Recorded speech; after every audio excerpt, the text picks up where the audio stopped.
गौतम बुद्ध के अनुसार मौन रहने की शक्ति इतनी ज्यादा है कि यह आपकी सारी चिंता, आपके सारे टेंशन और आपके सारे तनाव को चुटकी में खत्म कर देती है और आपको एक ऐसा मनुष्य बना देती है जिस मनुष्य से बात करने के लिए दूसरे लोगों की बहुत इच्छा होती है। एक बार गौतम बुद्ध अपने आश्रम में अपने सभी शिष्यों को शिक्षा दे रहे थे कि दुनिया की सबसे तेज छुरी हमारी जबान है और दुनिया के सबसे खतरनाक हथियार हमारे शब्द है, जो बिना किसी का खून बहाए लोगों को अंदर ही अंदर मार सकते हैं। हमारे शब्द हमारी ताकत हो सकते हैं उसी के साथ, लेकिन यह हमारी सबसे बड़ी कमजोरी भी हो सकते हैं अगर हमें नहीं पता कि कब, कहां और क्या और कितना बोलना है। यदि हम सही समय पर सही इरादे के साथ सही शब्दों का प्रयोग करते हैं तो यह हमें एक सफल व्यक्ति बनाता है, लेकिन अगर हम सही समय पर सही इरादे से सही शब्दों का इस्तेमाल नहीं करते तो यह हमारे जीवन को नर्क से बदतर बना सकता है। तो दोस्तों, आज की स्टोरी के माध्यम से मैं आपको बताने वाला हूं कि चुप रहकर कैसे हम अपने जीवन को बदल सकते हैं। आपको चुप रहने की शक्ति का एहसास इस वीडियो में होने वाला है। वीडियो शुरू करने से पहले कमेंट बॉक्स में नमो बुद्धाय लिखकर वीडियो को लाइक जरूर करें। तो चलिए शुरू करते हैं। इस कहानी को जापान में एक बहुत ही प्रसिद्ध बौद्ध भिक्षु रहा करते थे। उनका नाम रिसाई था। रिसाई अकेले रहते थे। दुनिया के शोर शराबे से दूर जंगल में वो रहते थे और वह बड़े ही ध्यानी और प्रभु भक्त व्यक्ति थे, इसलिए वह पूरे जापान में बहुत अधिक प्रसिद्ध थे। एक दिन एक राजकुमार रिसाई के पास आया और बोला, हे प्रिय भिक्षु, मैं हमेशा थका हुआ, निराश और परेशान महसूस करता हूँ। मेरा मन बहुत अशांत रहता है। हालांकि मेरे पास सब कुछ है, दौलत, शोहरत, सुख सुविधाएं जो हर व्यक्ति चाहता है या पाने की इच्छा करता है, लेकिन फिर भी मेरे अंदर इतनी अशांति और चिंता क्यों है? रिसाई ने उसकी बात बहुत ही ध्यानपूर्वक सुनी और कुछ सोचने के बाद कहा, तुम इस प्रश्न का उत्तर जानते हो, बस तुमने कभी इस प्रश्न को हल करने की कोशिश नहीं की है। रिसाई ने आगे कहा, मैं एक रिसर्च करना चाहता हूं, क्या तुम मेरा साथ उसमें दोगे? इस रिसर्च के बाद तुम्हारे जीवन में किसी भी तरह की अशांति और चिंता नहीं रहेगी। ये बातें सुनकर राजकुमार बहुत हैरान था। उसने रिसाई से कहा, बताइए, मुझे क्या करना होगा? अपने मन की शांति के लिए मैं कुछ भी करने को तैयार हूं। राजकुमार की इन्हीं बातों को सुनकर भिक्षु ने कहा, तो फिर आप अगले 15 दिन के लिए मेरे आश्रम में रहोगे और एक सामान्य व्यक्ति की तरह अपना जीवन व्यतीत करोगे और इन 15 दिनों में तुम अकेले और चुपचाप रहोगे, जितना हो सके कम बोलोगे। राजकुमार उस भिक्षु की बातें सुनकर सहमत हो गया। पहले दिन राजकुमार को लगा कि उसका मन सामान्य से अधिक अशांत और विचलित है। उसके मन में तरह तरह के विचार आ रहे हैं थे और वह आम लोगों की तरह जीवन जीने में असहज महसूस कर रहा है। उसे अंदर से बोलने की इच्छा हो रही थी, लेकिन वह चुपचाप रहा। उसके मुंह से एक भी शब्द नहीं निकला, बस वह चुपचाप बैठा रहता। लेकिन रात होते होते उसे अंदर ही अंदर शांति का अनुभव होने लगा। उसके लिए यह अनुभव अजीब था। वह खुद से पूछ रहा था कि वह अंदर ही अंदर इतना खुश क्यों है और उसकी आंतरिक बेचैनी और चिंता कम क्यों होने लगी है। अगले दिन राजकुमार अकेला चुपचाप बैठा रहा और वह प्रकृति को निहार रहा। वह पौधों को, फूलों को, आकाश में उड़ रहे पक्षियों को, वह अपने जीवन में पहली बार यह अद्भुत दृश्य महसूस कर रहा था कि उसके पास कितनी सुंदरता है। वह दिन भर प्रकृति की सुंदरता को निहारता रहता और उसकी ताजगी को महसूस करता रहता। इसी तरह से 10 दिन बीत गए और उसके मन की सारी बेचैनी, सारी हलचल, सारी उथल पुथल और सारा तनाव गायब हो गया। 11वें दिन की सुबह राजकुमार फिर से एकांत में बैठ गया और कुछ ही मिनटों में उसकी आंखें अपने आप बंद हो गईं और वह गहरे ध्यान में चला गया। वह पूरे दिन वहीं पर आंखें बंद करके बैठा रहा और गहरे ध्यान में डूबा रहा। ना कोई शब्द, ना कोई चिंता। राजकुमार भीतर से असीम शांति और आनंद से भर गया। राजकुमार अपने बाकी के 4 दिन इसी तरह गहरे ध्यान में व्यतीत करने के बाद 15 दिन बाद रिसाई के सामने प्रस्तुत हुआ और रिसाई को प्रणाम करके बोला, प्रिय भिक्षु, मुझे उत्तर मिल गया कि मेरे मन में इतनी उथल पुथल और चिंता क्यों थी। मैं जान गया कि मेरा मन इतना अशांत और विचलित क्यों था। रिसाई मुस्कुराते हुए पूछा, बताओ, क्या उत्तर मिला तुम्हें? राजकुमार ने कहा, मैं आवश्यकता से अधिक बातें करता था। मैं किसी पर भी अपने शब्द और ऊर्जा व्यर्थ करता था। मैं दिन भर अपने लोगों से फालतू की बातें करता रहता और फिर उन्हीं के बारे में अकेले में सोचता रहता। और ज्यादातर समय नकारात्मक ही सोचता रहता। इस तरह मैं बस अपना समय बर्बाद कर रहा था। ज्यादा बोलने और नकारात्मक सोचने की वजह से मेरा मन अशांत और बेचैन हो गया था, और इसी वजह से मैं किसी भी काम को ठीक से नहीं कर पा रहा था, जिसकी वजह से मैं हर काम में असफल होने लगा। और फिर इन्हीं लगातार मिलने वाली असफलताओं की वजह से ही मैं और भी उदास और चिड़चिड़ा हो गया। इन्हीं सभी चीजों की वजह से मेरा जीवन नष्ट हो रहा था। लेकिन यहाँ पर बिताए हुए 15 दिन मेरे लिए पूरी तरह से अलग थे। मुझे कुछ अलग ही एहसास यहाँ पर हो रहा था। अब मुझे ऐसा लग रहा है मैं अपना जीवन पूरी तरह से जी रहा हूँ, लेकिन इससे पहले मैं अपना जीवन गलत तरीके से जी रहा था। और मैंने यह भी सीखा कि हमें सिर्फ ध्यान करने की जरूरत नहीं है। ध्यान अपने आप होता है जब हम शांत और मौन होते हैं। ध्यान के पिछले कुछ दिनों के दौरान मैंने जो पहली चीज सीखी वह यह है कि मनुष्य के जीवन की सबसे महत्वपूर्ण चीज स्वयं को जानना ही है। यह सुनकर रिसाई ने कहा, सिर्फ तुम ही नहीं, दुनिया में ज्यादातर लोग जरूरत से ज्यादा बोलते हैं। आज भी लोग ज्यादातर समय केवल एक दूसरे को नीचा दिखाने के लिए ही बोलते हैं। कुछ लोग ना चाहते हुए भी बातें करते हैं और अपना जीवन बर्बाद कर लेते हैं। रिसाई ने राजकुमार को चुप रहने का महत्व समझाते हुए कहा। एक बार गौतम बुद्ध से उनके शिष्यों ने पूछा, प्रिय बुद्ध, आप ज्यादातर समय चुप क्यों रहते हैं? बुद्ध ने कहा, क्योंकि चुप रहने से व्यक्ति अंदर से अनंत शांति की गहराइयों में होता है। मौन अपने भीतर उतरने की पहली सीढ़ी है। मौन के बिना स्वयं को जानना असंभव है। स्वयं को जानने और समझने का पहला नियम है कि मौन हो जाओ। उतना ही बोलो जितना अत्यंत आवश्यक हो। बेफिजूल की बातें करना छोड़ दो। तुम अचानक पाओगे कि 90% से भी ज्यादातर लोग व्यर्थ ही ज्यादा बोलकर अपना समय बर्बाद कर रहे हैं। ना बोलने का कोई भी नुकसान नहीं है, लेकिन यदि आप ज्यादा बोलते हैं तो आप अत्यधिक गलती कर देते हैं। अगर व्यक्ति कम बोलना शुरू कर दे तो दुनिया की 90% मुसीबतें कम हो जाएगी, झगड़े फसाद कम हो जाएंगे, उपद्रव कम हो जाएंगे। अगर लोग थोड़ा चुप रहना सीख लिए, संसार की बहुत सारी समस्याएं हैं, बहुत सारा उपद्रव सिर्फ बोलने से पैदा होते हैं। सारी बात मौन सीखने की है। जब तुम नहीं बोलते तब तुम एकांत में अकेले हो गए। भरे बाजार में भीड़ में खड़े हो नहीं बोलते। हिमालय के शिखर में पहुंच गए। जिसने मौन की कला जान ली वो भीड़ में भी अकेले होने की कला जान लेता है। एकांत में तो आदमी स्वर्ग में है। दूसरे की उपस्थिति ही बेचैनी पैदा करती है। पहले तुम्हें चुप रहने की शक्ति को धारण करना होगा। इससे तुम अधिकतर ऊर्जा को बचा लोगे और फिर इस स्थिति में पहुंच जाओगे कि तुम कम बोलने लगोगे। अगर तुम किसी के यहाँ पर जा रहे हो और परेशान हो जाओ तो ऐसे में उचित है कि आंखें बंद कर लो और अपने में खो जाओ। वहां से आपको ताजगी महसूस होगी, क्योंकि तुम्हारे अंदर ही जीवन का वो स्रोत छिपा हुआ है। वह किसी दूसरे में नहीं है। इसके बाद राजकुमार उस रिसाई से पूछते हैं, आखिर कौन हमें अपने अंदर तक लेकर जाएगा?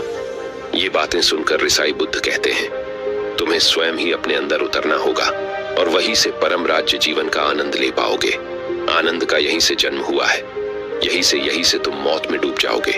यही तुम्हारा सूरज उदय होगा और यहीं से अस्त होगा।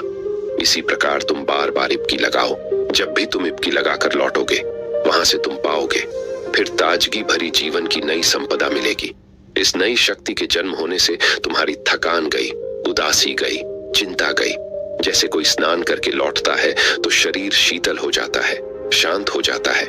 ऐसे ही जब कोई भीतर से साफ होकर वापस आता है, मौन में स्नान करके लौटता है, तो समस्त अस्तित्व, समस्त व्यक्तित्व शांत और मौन हो जाता है, आनंदित हो जाता है। जब तुम आंतरिक मौन की उस पराकाष्ठा पर पहुंच जाओगे तब तुम पाओगे कि बोलने से भी तुम्हारा मौन खंडित नहीं होता, वो बना ही रहता है। उसकी एक अंतर्धारा लगातार तुम्हारे भीतर बहती रहती है। तुम बोलते तो हो, तुम शब्द का उपयोग भी करते हो, लेकिन वो तुम्हारे मौन को खंडित नहीं कर पाती। एक बार गहरे मौन में स्थिर हो जाओ, फिर तुम्हारी वाणी में भी मिठास आ जाएगी। तुम्हारा बोलना संगीत पूर्ण होगा, तुम्हारा बोलना सत्य होगा। तुम बोलोगे तो दूसरों पर भी शीतलता छा जाएगी। जैसे ही तुम अंदर से चुप होते हो, तुम इतने शक्तिशाली होने लगते हो कि समाज की निर्भरता तुम छोड़ने लगते हो और तुम्हारे जीवन में एक मस्ती आती है जो केवल दीवानों के जीवन में होती है। तुम्हारे चेहरे पर एक नई रौनक आ जाती है। तुम्हारी आंखें किसी अमृत के समान हो जाती है और तुम अनंत शांति के समुद्र में डूबने लगते हो। इतना कहकर भिक्षु रिझाई ने अपनी बात खत्म की और वो मौन में चले गए। राजकुमार उनका धन्यवाद कर कर अपने महल में चला गया। दोस्तों, आपने भी अनुभव किया होगा कि बहुत ज्यादा बात करने से दिमाग अशांत हो जाता है, जिससे हम अपने दिमाग पर नियंत्रण खो देते हैं और साथ ही अपना ध्यान भी खो देते हैं। जो लोग बहुत ज्यादा बोलते हैं, उनके पास किसी एक काम पर ध्यान केंद्रित करने की काबिलियत नहीं होती। वो अपने किसी भी लक्ष्य पर पूरी तरह से ध्यान केंद्रित नहीं कर पाते। अगर हमारा दिमाग एक जगह केंद्रित नहीं है, तो हम जीवन की सच्चाई नहीं समझ पाते और ना ही मनचाही सफलता कभी हासिल कर पाएंगे। इसके अलावा भी आपने देखा होगा कि जो लोग अधिक बोलते हैं, वो अक्सर लोगों के बीच हंसी का पात्र बन जाते हैं, और जो लोग कम बोलते हैं और अपनी बात पर कायम रहते हैं, उन्हें लोगों से सम्मान मिलता है। लोग उनकी बातों को सुनते हैं और उन पर भरोसा भी करते हैं। जो लोग जरूरत से अधिक बोलते हैं और अपने विचारों के बारे में पक्के नहीं होते, उनका दिमाग स्थिर और विचलित रहता है, शोर से भरा रहता है, और एक अशांत दिमाग वाला व्यक्ति जीवन में किसी भी चीज में सफल नहीं हो पाता, क्योंकि वह किसी भी काम में फोकस नहीं कर पाता। यदि किसी व्यक्ति को यह पता है कि उसे कब, कहां और क्या बोलना है, तो वह व्यक्ति सच में बहुत बुद्धिमान है, और ऐसा व्यक्ति जहां भी जाता है, उसका व्यक्तित्व आकर्षण का केंद्र बन जाता है, और वह जो कुछ भी करता है उसमें सफल अवश्य होता है। अगर हम किसी महान और सफल व्यक्ति के व्यक्तित्व को गहराई से देखें, तो पाएंगे कि वो कम बोलते हैं और कम से कम शब्दों में अपनी बात खत्म कर देते हैं। वो बोलने से पहले वो चीजों और जिसके बारे में उसे बोलना है, उनके बारे में गहराई से सोचते हैं। लेकिन जो लोग बहुत ज्यादा बोलते हैं, बहुत बार वो झूठ भी बोलते हैं और अपनी बातों से दूसरों के मन और विचारों पर कचरा डालते रहते हैं। वह ज्यादातर समय दूसरों की बुराई करते रहते हैं, इसलिए उनके अपने भी उनसे नफरत करने लगते हैं और उनसे बचने की। सभी शिष्यों ने अपनी शक्ति के अनुसार छोटे बड़े ढेर संकल्प लिए और गुरु को अपने अपने संकल्प के बारे में बताकर वहां से चले गए। लेकिन वह शिष्य जो खुद को सबसे अलग और बड़ादा दिखाना चाहता था, वह सीधे गुरु की कुटिया में पहुंच गया और बोला, मैं कोई छोटा मोटा संकल्प नहीं लेना चाहता, बल्कि खुद की ही जैसे एक बड़ेढ़ा और महान संकल्प लेना चाहता हूं। कृपया आप ही बताएं, क्या संकल्प लेना चाहिए? उसकी यह बात सुनकर गुरु मुस्कुराए और बोले, क्या तुम मेरे द्वारा दिए गए संकल्प को पूरा कर पाओगे? क्या तुम्हारे लिए उसे पूरा करना संभव होगा? शायद नहीं। वह तुम्हारे लिए संभव नहीं है, तुम उसे पूरा नहीं कर पाओगे, इसीलिए तुम खुद ही कोई संकल्प ढूंढो। शिष्य ने कहा, नहीं गुरुदेव, आप जो भी संकल्प मुझे देंगे, मैं जरूर उसे पूरा करूंगा। गुरु ने कहा, ठीक है, तो तुम अगले 1 महीने तक चुप रहोगे, मुंह से एक शब्द भी नहीं निकालोगे, यही तुम्हारा संकल्प है। शिष्य ने कहा, गुरुदेव, यह भी कोई संकल्प है? यह तो बहुत ही आसान है, 1 महीने तक चुप ही रहना है। आप कोई बड़ेढ़ा संकल्प दीजिए जो मेरी योग्यता के लायक हो, जिसे पूरा करने में मुझे समस्या हो। गुरु ने कहा, पहले तुम इस संकल्प को तो पूरा करके दिखाओ। शिष्य ने गुरु की बात मान ली और वह उसी समय चुप हो गया और पलटकर कुटिया से बाहर चला गया। उसे चुप रहना बहुत आसान लग रहा था। उसने 1 दिन तो जैसे तैसे चुप रहकर काट लिया, लेकिन दूसरे दिन से उसके मन में ना बोलने का बोझ बढ़ने लगा। तीसरे दिन उसे भारीपन महसूस होने लगा और चौथे दिन उसके अंदर एक अजीब सी बेचैनी होने लगी, क्योंकि आसपास आश्रम के सभी शिष्य एक दूसरे से बातें कर रहे थे। वह भी अपना पक्ष उनके सामने रखना चाहता था, उनकी बोलती बंद कर देना चाहता था, लेकिन उसका संकल्प उसके आड़े आ रहा था। इसीलिए वह पूरे दिन सिर्फ मुंह और आंखें बनाता रहता। इसी तरीके से कुछ दिन और बीते और वह शिष्य बीमार पड़ DDDH गया। उसका सिर फटा जा रहा था, उसका खाने पीने तक का मन नहीं कर रहा था, वह सिर्फ बोलना चाहता था। वह गुरु के पास गया और उनके सामने बैठकर लिखकर उन्हें बताया, गुरुदेव, मैं बोलना चाहता हूं, बिना बोले मुझे सांस नहीं आ रही, मेरा दम घुटता जा रहा है, मैं अंदर ही अंदर पागल हुआ जा रहा हूं, मैं क्या करूं? संकल्प तोड़ दूं क्या? ये पढ़कर गुरु मुस्कुराए और बोले, संकल्प तो तोड़ने के लिए ही होते हैं, लेकिन जो अपने संकल्प को पूरा कर लेता है, वही अपनी आंतरिक शक्ति को बढ़ाता है, और जो अपनी आंतरिक शक्ति को बढ़ा लेता है, वह समाज और जागृति की राह पर आगे भी आज जाता है। संकल्प का लेना भी तुम्हारे हाथ में था और इसे तोड़ना भी तुम्हारे ही हाथ में है। तुम्हारे बहुत से भाई अपने संकल्प को तोड़कर अपनी पुरानी दिनचर्या पर वापस आ चुके हैं। अगर तुमसे नहीं हो पा रहा तो तुम भी संकल्प तोड़कर अपनी पुरानी दिनचर्या पर वापस जा सकते हो। लेकिन याद रहे, अगर आज तुम इस छोटे से संकल्प को नहीं संभाल पा रहे तो तुम अपनी बाकी की पूरी जिंदगी को कैसे संभाल सकोगे? बाकी फैसला पूरी तरह से तुम्हारे हाथों में है। गुरु की यह बात उस शिष्य के दिल में चोट कर गई।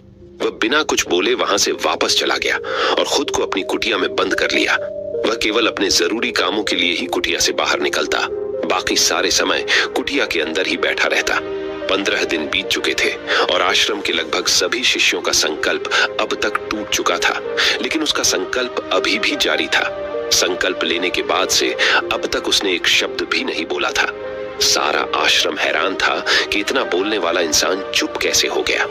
15 दिन बीतने के बाद वह दोबारा अपने गुरु के पास गया और लिखकर बताया है, गुरुदेव, मैं बाहर से तो चुप हूं, लेकिन मेरे भीतर बहुत सी आवाजें हैं, बहुत सी चीख पुकार और शिकायतें हैं।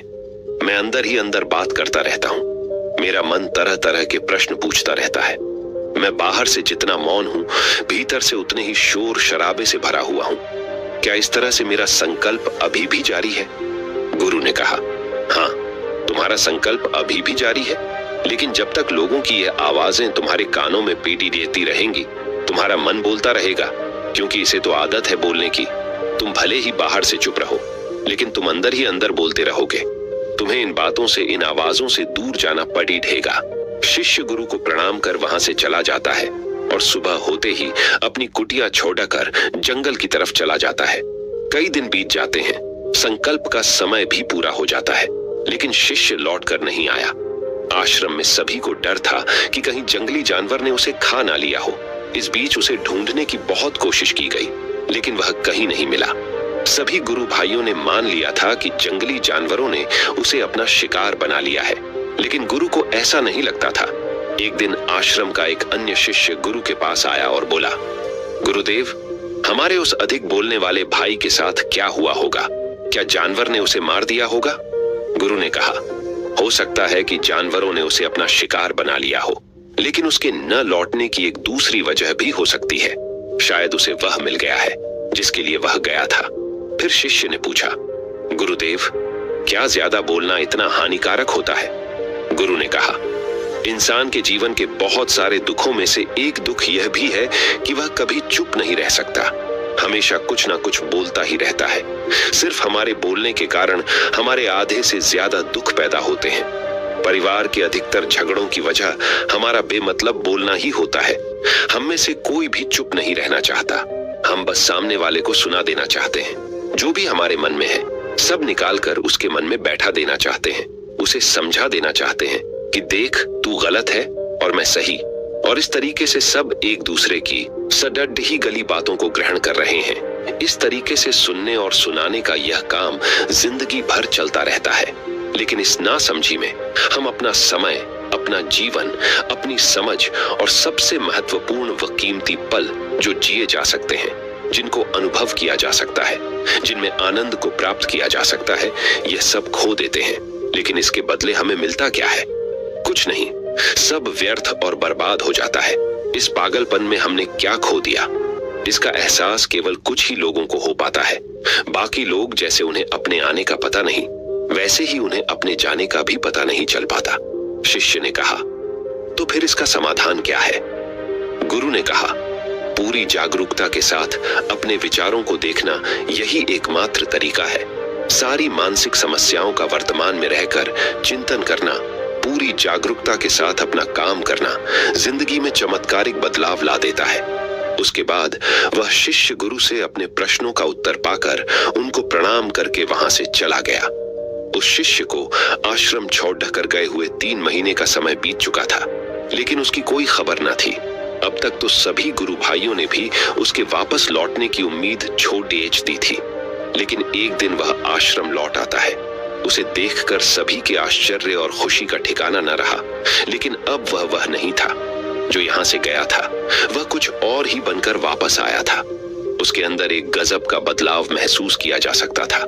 उसके चेहरे पर एक गजब का ठहराव और आंखों में बनी शांति थी। आश्रम में आते ही सभी गुरु भाइयों ने उसे चारों तरफ से घेर लिया और बातें करने लग गए। वह भी अपने गुरु भाइयों से बातें करने लगा। उससे बात करने वाले सभी ने यह अनुभव किया कि अब वह पहले जैसा उतावला और बातूनी नहीं रह गया था। उसके मुंह से एक एक शब्द बहुत ही सुलझे हुए और मधुरता के साथ निकल रहे थे। थोड़ी देर तक गुरु भाइयों से बात करने के बाद वह सीधा गुरु की तरफ चला गया। उसने गुरु के चरण छुए और कहा, गुरुदेव, क्या मैं अब भी मौन हूं? क्या अब भी मेरा संकल्प जारी है? गुरु ने कुछ देर तक शिष्य की आंखों में बड़े ध्यान से देखा और कहा, हाँ, तुम अब भी मौन हो। तुम्हारे मुंह से एक भी शब्द निकल नहीं रहा और तुम्हारा संकल्प अभी भी जारी है। शिष्य ने कहा, गुरुदेव, जब मैं आश्रम से गया तो मैं मुंह से तो चुप था, लेकिन मेरे अंदर बहुत सी आवाजें थीं, मन में बहुत से प्रश्न थे और वह बंद नहीं हो रहे थे। तो मैं जंगल में चला गया, इस उम्मीद से कि वहां मुझे शांति मिलेगी और मेरे मन की बकबक कम हो जाएगी। लेकिन मैं जितना एकांत में जाता गया, मेरे अंदर की आवाज उतनी ही तेज होती गई। मेरे भीतर की पुरानी से पुरानी आवाज मुझे सुनाई देने लगी।